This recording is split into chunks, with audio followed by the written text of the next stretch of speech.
Pokemon is such a huge part of my life.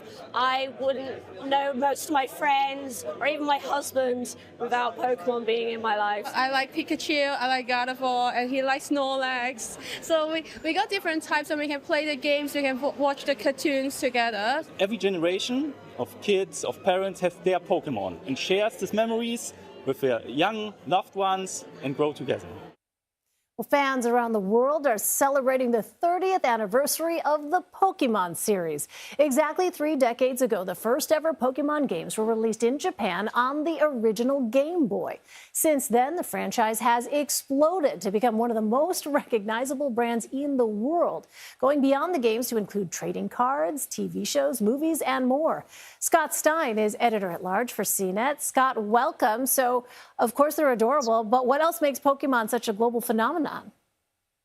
Well, one thing is it's past the nostalgia threshold to become something. When you last 30 years and you keep doing well, I think it's like they say, once you pass the 15-year mark, you get to this point where you can bridge generations and still be timely. So right now, people are remembering it, but it's also still staying timely.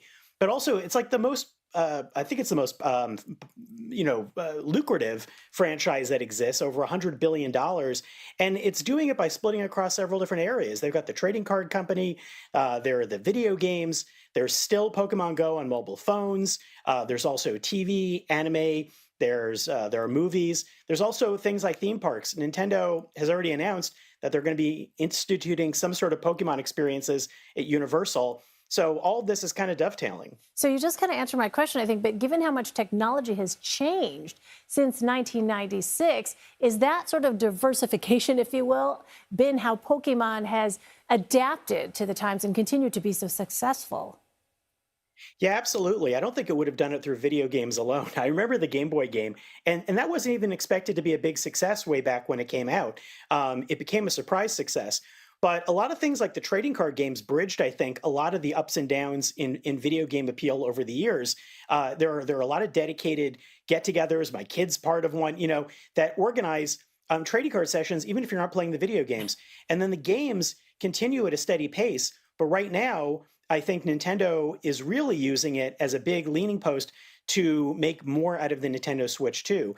And then Pokemon Go, which was 10 years old now, hard to believe, that was a huge phenomenon in its own right, and became this idea for what augmented reality could become on phones, and also how phones could work as a social glue in a way that I think at that time people had not been expecting. Wow, it's been 10 years since Pokemon Go. I can't believe that, Scott. Where does the time go?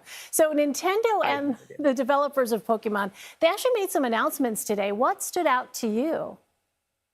Well, the big thing was the new game. Now that's coming out next year, and it's the big, the mainline game. So that's Winds and Waves. It looks beautiful, but it's also a Nintendo Switch 2 exclusive. That's the thing, is that Nintendo right now with the Switch 2 is still trying to move consoles. A lot of people still have the Switch 1 and may not consider the Switch 2 a must-have. But now you have games like that are going to be exclusives. And actually next week, there's another one that's like Animal Crossing meets Pokemon called Pokopia that I played a bit of and is pretty fantastic.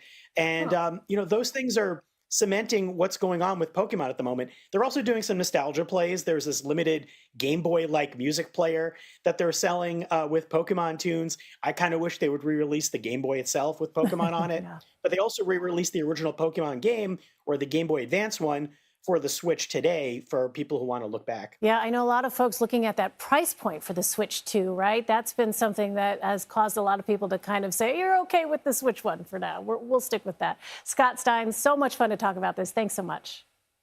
Hey, thanks.